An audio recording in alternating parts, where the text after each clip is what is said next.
As orquídeas azuis do mercado são falsas. Perceba a impermanência contemplando as flores. Dachau, primavera de 22. Meu pai teve Alzheimer e quando ele estava no processo intermediário da doença, em que aos poucos ele ia perdendo a consciência, havia momentos em que ele tomava ciência disso e percebia que estava doente. Meu pai sempre foi muito especial para mim. Meu pai. Meu pai se chamava Mário Rodrigues de Oliveira e eu tenho algumas memórias de infância com ele, assim, que sempre foram bem fortes, assim, para mim. Como quando uma vez eu vi ele pegando um balde que tinha rachado e fazendo vários furinhos. Putz, perdi a história que eu ia contar, mas então vamos começar de novo, tá? Essa frase me faz pensar nos mitos que permaneceram até os dias atuais. E aí eu fui ficar lá com ela e quando eu fui ficar, ela começou a falar sem parar. E eu olhava as roupas dela e os sapatos e as joias, as maquiagens e eu pensava quando que eu ia ser grande para usar as roupas dela, né? Eu levava algumas peças de roupa, tinta, pincel, pedia para ela me ajudar a pintar algumas estampas. Então ela começou a pintar a história dela em algumas camisetas, assim. Ela falava sobre os filhos, sobre o meu pai e ela. Meu pai. Vou contar uma história que aconteceu comigo e com minha mãe quando eu tinha 7 para 8 anos.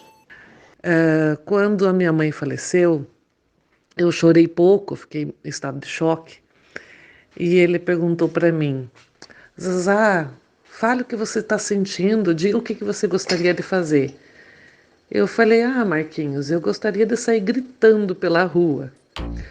E ele ficou bem pensativo, assim. E dali uma semana, ele chegou na minha casa com ingressos pro jogo. Eu nunca tinha ido no estádio de futebol.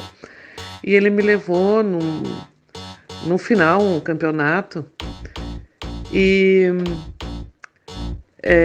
lá no estádio tava as duas torcidas organizadas, super agitadas, super bonito. E daí ele falou: aqui você pode gritar à vontade, ninguém vai achar que você é doida. E foi muito catártico. Eu realmente escolhi um dos times para torcer e pude exorcizar aquele grito todo que estava preso em mim. Eu fiquei pensando o que eu poderia falar da Lia e são tantas histórias e cada vez que eu lembrava de uma em especial eu ficava muito emocionada para falar e começava a falar e não conseguia terminar. Então, o que eu quero dizer é que foi um prazer imenso ser irmã da Lia nessa vida. Irmã de alma mesmo. Era minha melhor amiga e até hoje, porque eu penso muito nela e falo com ela em pensamento. Então, só assim, eu queria dar um abraço muito apertado na Lia, muito, e dizer para ela a saudade que eu sinto cada dia dela.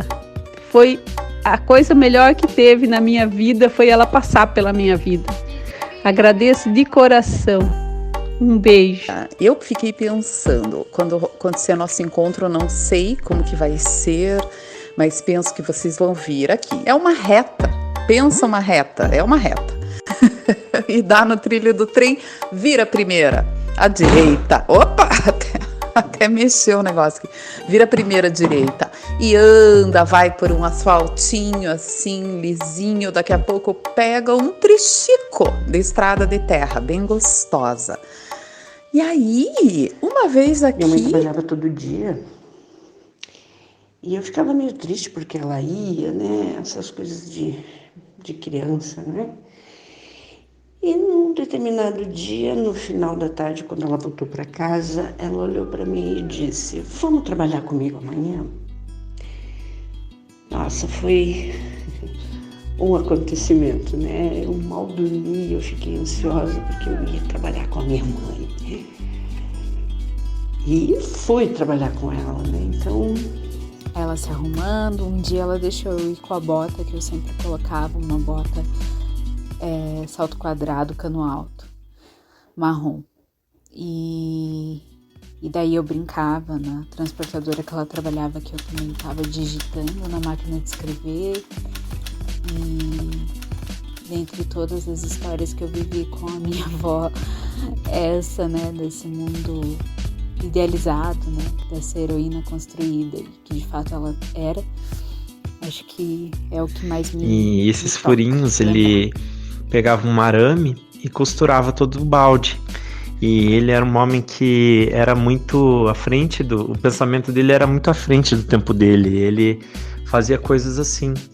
E ele trabalhava no caminhão de coleta de lixo reciclável, né? E ele trazia uma caixa de pedaços de coisas para mim, assim. Sempre ele trazia pedaços de brinquedos e coisas do tipo, assim. E eu comecei a criar pequenos objetos montando com aqueles pedaços, né? Então eu tenho essa lembrança boa dele, assim, porque ele talvez seja a pessoa responsável por uma produção artística, por um estímulo de produção, de criação com o que existe, pensando que tudo é um material que pode ser reutilizado. Então, para mim, essa memória é uma memória que eu tenho dele muito forte, assim. Eu acredito que é um aprendizado muito forte que eu tive com ele. Eu chegava antes dele, de manhã, preparava o escritório e ele chegava. Quando ele chegava, eu já sentia pelo parar do elevador que era ele. Ele chegava cantando alegre. Ele trazia o jornal e vinha me contando as notícias. Todas as notícias, antes de eu ler o jornal, ele já tinha me contado. Então eu tinha interesse de eu ler o jornal. Aí quando eu ia ler o jornal, na varanda, perguntei o que ele tinha. Ele falou, se eu também não tivesse ficando louco, né? Veja só, eu aí fazendo essas coisas. Eu que tinha tanta sabedoria, que sabia fazer tanta coisa, agora olha para mim. Estou aqui, não posso fazer mais nada, não sei fazer mais nada. Aí eu, tocada, né, com essa tristeza dele, disse, pai, olha, isso é só uma limitação do teu corpo. Isso não, o teu espírito tá inteiro, tá integral, toda a sua sabedoria, tudo que você já sabe, tá preservado, não se preocupe. E eu lembro que ela contou a história do Tupã, um cachorro que ela tinha quando ela era pequenininha. E como foi quando o Tupã chegou na vida dela, que ela e os irmãos cuidavam dele, só que ele não podia entrar dentro de casa. E a gente seguiu assim, com ela pintando essas peças pra gente. E quando alguém te ama, só é bom se alguém te ama, sem ter fim. Não será sozinho se alguém te der carinho, sem ter fim. Além de qualquer limite é o que faz sentir. O melhor do que o melhor convite, isso é... Tem que cantar. Quando alguém te ama, só é bom se arde a chama. Olá, meu nome é Denise. Há pouco tempo eu perdi o grande amor da minha vida, o Isaac. Infelizmente a Covid levou ele da gente de uma forma super inesperada.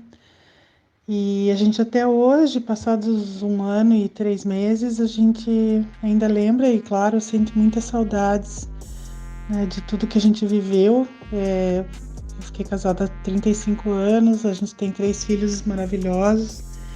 E lembranças, eu tenho muitas histórias, muitas lembranças, mas eu acho que talvez uma que me marcou bastante foi quando a gente começou a namorar. Eu estava em Israel fazendo um curso e ele morava lá, então a gente se via aos finais de semana.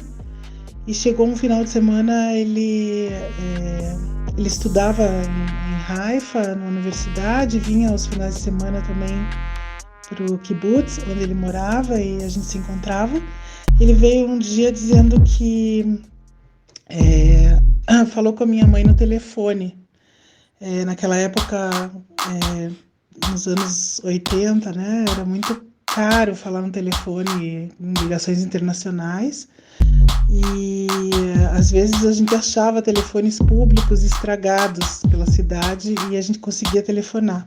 Então ele encontrou um desses telefones na universidade e resolveu ligar para minha mãe e para a mãe dele. E ele falou para minha mãe que a gente ia casar. Só que não houve pedido de casamento, ele nunca tinha falado nada. E ele avisou minha mãe ficou muito preocupada comigo e me ligou perguntando se eu estava grávida. Porque ela achava que como que eu ia casar assim tão de repente se não fosse por uma gravidez. Quando alguém te ama, só é bom se alguém te ama, sem ter fim. Não será sozinha se alguém te der carinho, sem ter fim. Além de qualquer limite, é o que vais sentir. Melhor que o melhor convite, isso é que não vais resistir. Quando alguém te chama, só é bom se arde a chama. Inesperada. E eu falei, não tô sabendo de nada, ninguém me pediu em casamento. Mas de qualquer forma, ele avisou a minha mãe e a mãe dele. E ele tomou essa decisão que a gente ia casar no outro ano. E foi realmente isso que aconteceu. Eu acabei voltando para o Brasil em 87. E já com o casamento marcado, já com pessoas me esperando. E 6 meses depois ele chegou 2 semanas antes do casamento e a gente casou. Então, de uma decisão assim tão precipitada que parecia, né? E tão assim, surpresa, a gente viveu um grande amor, a gente viveu uma vida muito feliz e eu só tenho a agradecer. Sobre várias histórias, sobre a irmã dela, sobre a mãe, sobre o pai, sobre o meu avô que também já tinha morrido. E me contar muitas coisas. E aí eu falei pra ela descansar. Ela disse, não tô cansada. E teve um dia que uma amiga sugeriu que a gente fizesse um livro com ela. Então a minha mãe ficou emocionada e eu maquiava ela, arrumava o cabelo dela, a gente trocava de roupa e a gente sempre gravava algumas falas dela, algumas imagens dela pintando e ela conversando sobre o que ela estava pintando. Que ela gostava muito de aves. O tema favorito dela da pintura eram as aves. Eu conheci o lugar que ela trabalhava, a mesa dela, as coisas dela. Ela me apresentou para todos. Almoçamos juntas. Ela pediu minha ajuda para algumas coisas. E foi aquele dia assim que nunca eu vou esquecer. Eu consegui ver o porquê que ela ia todo dia, entende? Ela ia porque ela gostava do que ela fazia. Que muitas mortes virão mesmo antes que eu chegue a desencarnar. Que eu viverei muitas mortes antes mesmo que eu chegue a desencarnar.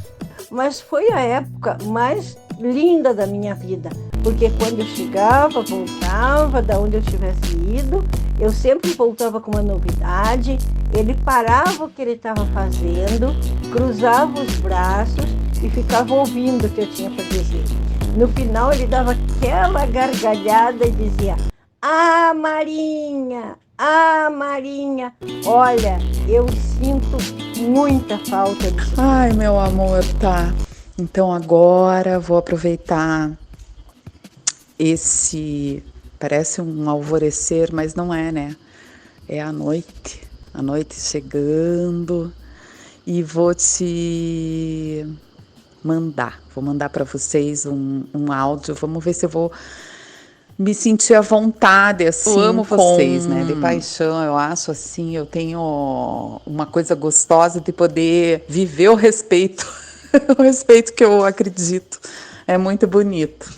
Então, e nossa, enfim, luz.